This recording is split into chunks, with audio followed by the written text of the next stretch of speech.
Hey there, welcome back. We are doing part 2 of strumming patterns.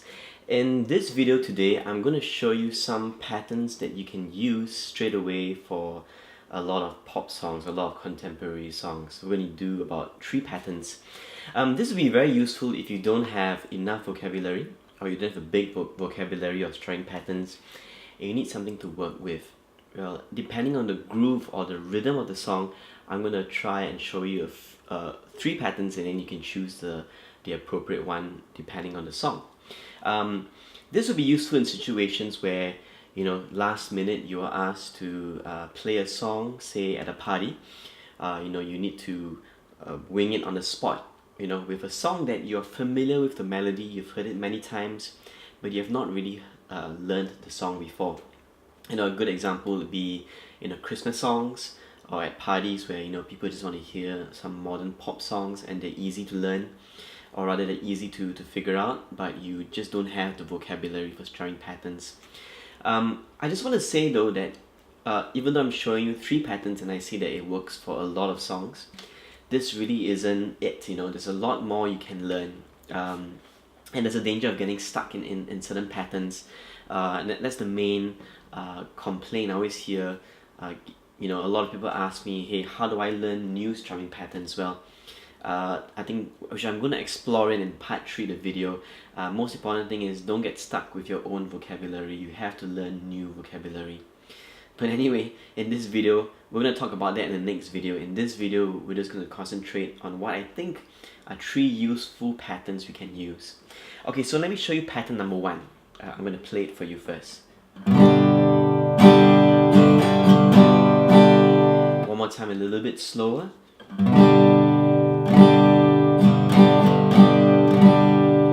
Alright, for each of the patterns, I will show you the pattern, the strokes, and I'll show you the diagram in terms of rhythm or in terms of downstrokes and upstrokes.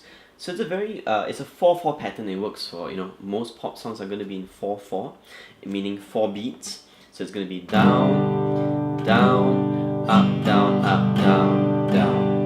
Okay, so this pattern is a very common pattern that you hear a lot in pop songs. The rhythm wise, it works very well, especially when the drums, if there's drums in the recording, the drums is going like that kind of beat lot.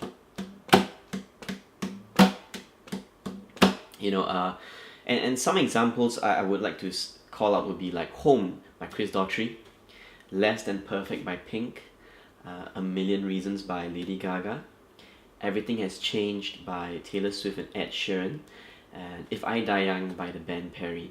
These are just a few examples of the songs that you can adapt this pattern and use it in the song, and it will sound really good. So if I were to play the chords for Less Than Perfect by Pink, for example,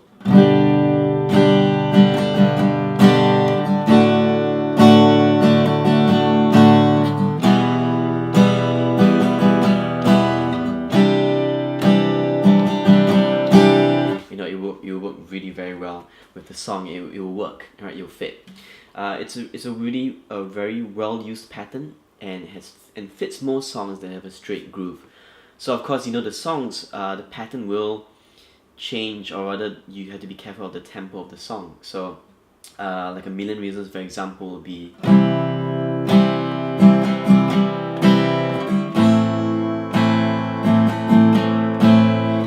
so you can just adjust the pattern according to the speed of the song. So that's pattern number 1. Very useful. A lot of pop songs has this. You can use this pattern. Okay, so for pattern number 2, this pattern is a lot different from pattern number 1. Let me just play it for you. It goes like this. Let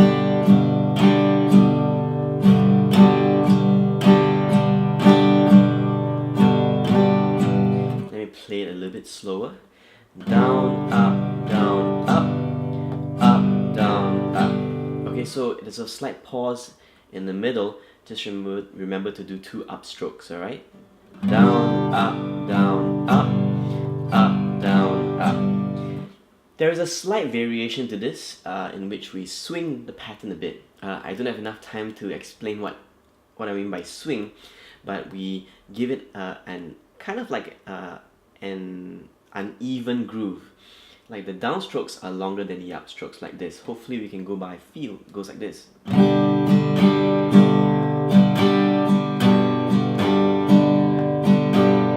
me play a little bit slower. Exactly the same strokes, but we're going to emphasize the downstrokes and the upstrokes are shorter.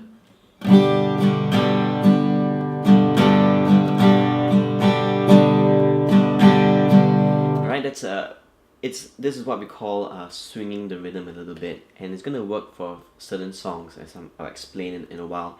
So what kind of songs can we play this over? Particularly a lot of folk pop style kind of songs are very suitable for this pattern. Let me give you the straightforward versions first. For example, Patience by Guns N' Roses. You can play that with the same pattern. Need You Now by Lady Antebellum. That's a pattern that kind of works, especially in the chorus. You know,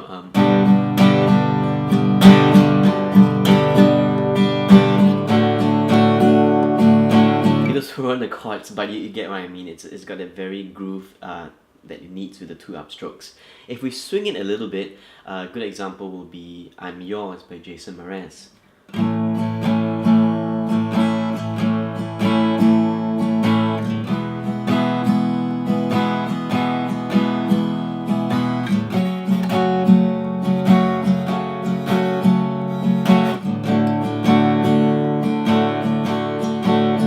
So that while that really isn't the exact pattern, but it would work well if you need to do the song last minute or something like that.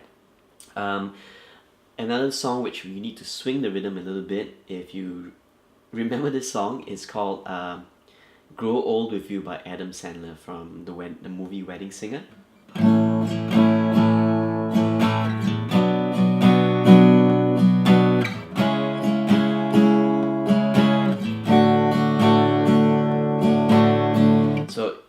That's swinging a little bit. Let me contrast it if I were to play it straight.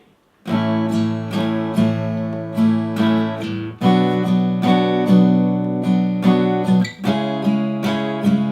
can tell it's a lot different. It changes the groove a little bit, so you need to swing it. If you're not too sure, just test out the groove, and if it doesn't feel right, it feels uncomfortable, then more or less it's the other one you're supposed to do. Alright, so that's pattern number 2. Oh, one more thing, this pattern also works very well for a lot of folk songs, old folk songs, or even Christmas songs.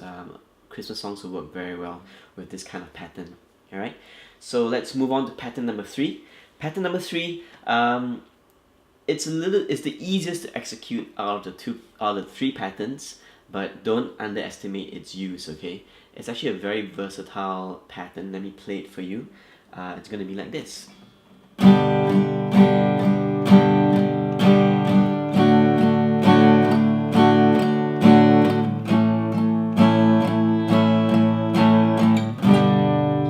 It's just down, down, down, down, like this. 1 and 2 and 3 and 4 and... Alright, this is a pattern where, you know, you could vary the way you attack the strings. You could just hit the lower strings, for example, to give it a bit more of like a very driving rock kind of groove.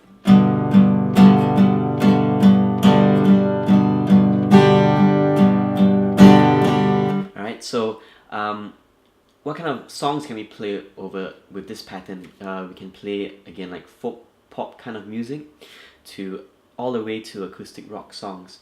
An example will include Photograph by Ed Sheeran.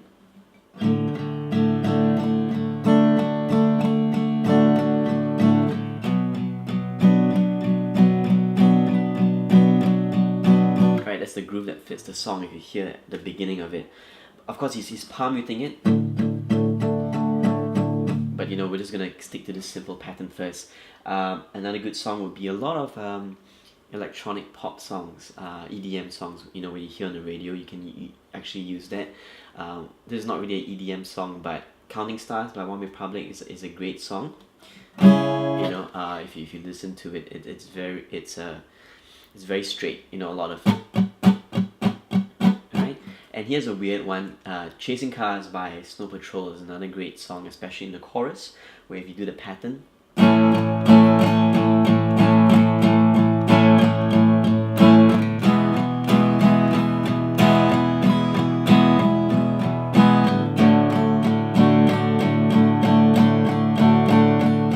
So basically songs that have a driving beat, and like especially rock songs, acoustic rock songs, they're very, this pattern really works very well with it. Alright, so that's pattern number 3. Now one variation we can do for pattern number 3 to break up, because it can get quite monotonous, is to hit beats 2 and 4 louder. So we're kind of like copying the drums. You know, there's the drums will do like, so we can do the same thing to break it up.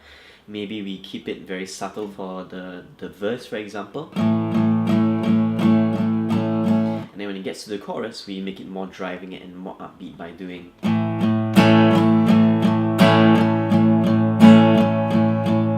Alright, so that's pattern number 3 for you. Okay, so those are the 3 patterns you can use. What you need to do is play the pattern which you think fits the song, the groove of the song. Sometimes you find that you will play the wrong pattern for the song, so you just need to change it around. Or it's a good chance for you to use your feel and to use your ears to figure out, okay, which pattern do I use, 1, 2, or 3. So pattern number 1 is really for straightforward pop songs that have a very straightforward beat. Pattern number 2 is really used for songs that swing a little bit, or have a folk kind of style to it. And pattern number 3 is when it has a bit more of a driving beat, especially like acoustic rock songs and all that. I just want to stress again that, you know, these patterns are just the tip of the iceberg. There's a lot more to learn, but hopefully these patterns will be a good start for you if you find that you don't have much strumming patterns to depend on. Okay, so that's it for part 2. In part 3, I will be showing you some ways to learn proper, accurate strumming patterns, and we will be actually learning it off the songs. You know, I will show you some methods that all musicians use to learn strumming patterns, and in a way to help you build your vocabulary. Alright, so see you in the next video.